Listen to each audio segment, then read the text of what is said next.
বিদ্যুৎ সাশ্রয়ে যশোর জেলা দেশের মধ্যে দৃষ্টান্ত স্থাপন করতে চায়। আগামীকাল থেকে সমস্ত প্রকার আলোকসজ্জা বন্ধ করার সিদ্ধান্ত নিয়েছে Jessore chamber of commerce industries.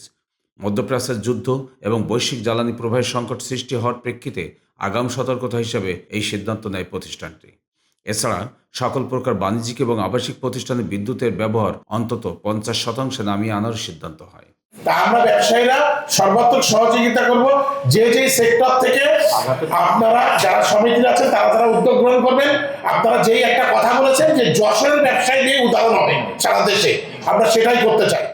আজ বৃহস্পতিবার দুপুরে Jessore chamber of commerce industries কার্যালয়ে বৈশ্বিক পরিস্থিতি বিবেচনায় জ্বালানি সাশ্রয় করণীয় শীর্ষক মতবিনিময় সভায় এমন সিদ্ধান্ত হয়। বিদ্যুতের অপচয় রোধ এবং সংকট মোকাবেলায় কি করণীয় এ বিষয়ে ব্যবসায়ীদের সমস্ত সংগঠনের নেতৃবৃন্দ, সুধী সমাজ ও বিদ্যুৎ বিভাগের সাথে আলোচনার মাধ্যমে কতগুলো সিদ্ধান্ত গ্রহণ করে সংগঠনটি। আমরা অফিসিয়ালি সিদ্ধান্ত নিচ্ছি ব্যবসায়ী হিসেবে বিদ্যুৎ সাশ্রয় করার জন্য আমরা বাইরে যে সাজসজ্জা করেছি এইটা আজকে থেকে এটা বন্ধ করে দিতে হবে এবং এইটাই হচ্ছে প্রথম শুরু হবে। সিদ্ধান্ত অনুসারে সকল প্রকার আলোকসজ্জা বন্ধ করা, সাইনবোর্ডগুলো রাত 8টার পরে না জ্বালানো, যশোর RN রোডের মোটর পার্টস দোকান, মাইক পট্টো টাইলস পট্টির দোকানগুলো সন্ধ্যার পর খোলা না রাখা, ঈদ বিবেচনায় কাপড় ও জুতার দোকানগুলো রাত 11টার পর খোলা না রাখা, দোকানের সামনে অতিরিক্ত আলো বন্ধ রেখে শুধুমাত্র একটি লাইট জ্বালানো, কালেক্টরেট ভবন সহ যেসব ভবনের বহিরঙ্গনে অতিরিক্ত আলো ব্যবহার করা হয়েছে সেগুলো পরিহার করা সহ বাসাবাড়ির বিদ্যুৎ ব্যবহারের সকল জায়গায় অপ্রয়োজনীয় বিদ্যুৎ ব্যবহার বন্ধে সামাজিক সচেতনতা বৃদ্ধির ব্যাপারে জোর দেওয়া হয়। জ্বালানি যদি দুদিন পরে না থাকে, আপনার ব্যবসা 11টা না, আপনার 8টার সময় বন্ধ করে দিতে হবে। আমার যদি পর্যাপ্ত জ্বালানি না থাকে, আমার গাড়ি আর ছেড়ে আমি কিন্তু আলটিমেট আগামীকাল আমাকে রিক্সায় চলতে হবে। এটা বাস্তবতা। যুদ্ধ কবে থামবে এটা আসলে আমরা এখনো বলতে পারছি না। যেহেতু বলতে পারছি না, সতর্কতামূলক ব্যবস্থা হিসেবে আপনারা সবাই ব্যবসায়ী নেতৃবৃন্দ এবং আপনারা আসলে নেতৃত্ব স্থানীয় মানুষ, বিদ্যুৎ জ্বালানি এগুলো যদি সরবরাহ ঠিক না থাকে তাহলে ব্যবসায়ীরাই সবচেয়ে বেশি ক্ষতিগ্রস্ত হবে।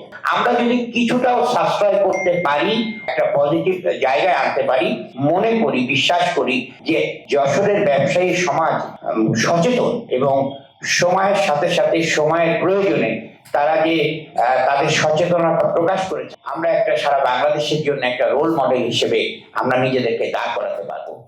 এসব সিদ্ধান্ত বাস্তবায়নে বিদ্যুৎ বিভাগের পক্ষ থেকে মাইকিং করে শহরবাসীকে সচেতন করারও সিদ্ধান্ত হয়। তবে এক্ষেত্রে নিরাপত্তার প্রশ্ন ওঠায় পুলিশ প্রশাসনের পক্ষ থেকে জানানো হয়, ঈদ উপলক্ষে যশোর শহরে পুলিশের অন্তত 25টি টিম কাজ করছে, অন্য সময় শহরে 4 থেকে 5টি টিম কাজ করে। এছাড়া শহরের সমস্ত স্ট্রিট লাইট যেন জ্বলে থাকে সে বিষয়েও সিদ্ধান্ত গৃহীত হয়। এমনি স্বাভাবিক সময়ে কিন্তু আমাদের 4টা থেকে 5টা টিম থাকে, এখন 25টা টিম আছে। প্রয়োজনে আমরা আরো বাড়াবো। সিকিউরিটি নিয়ে সমস্যা নেই, কিন্তু আমাদের উদ্ভূত যে পরিস্থিতিটা আসছে সেটা সামলানোর জন্য আমরা যে সিদ্ধান্তগুলো নিব সেটা অবশ্যই আমরা বাস্তবায়ন করব। এই সিদ্ধান্ত যদি আমরা আসতে পারি, ইনশাআল্লাহ আমরা সবাই মিলে এটা বাস্তবায়ন হবে এবং দেশের জন্যই আমাদের একটা বড় উপকার হবে। Jessore chamber of commerce industries senior vice president Sajjadur Rahman সুজার সভাপতিত্বে সবাই অন্যান্যের মধ্যে বক্তব্য দেন সংগঠনটির সহসভাপতি জাহিদ হাসান টিকুন, সাধারণ সম্পাদক তানভীরুল ইসলাম সোহান, অতিরিক্ত পুলিশ সুপার আহসান হাবিব, দৈনিক লোক সমাজের প্রকাশক শান্তন ইসলাম সুমিত, ওজো পাটিকর, নির্বাহী প্রকৌশলী অমূল্য কুমার সরকার সহ ব্যবসায়ী নেতৃবৃন্দ।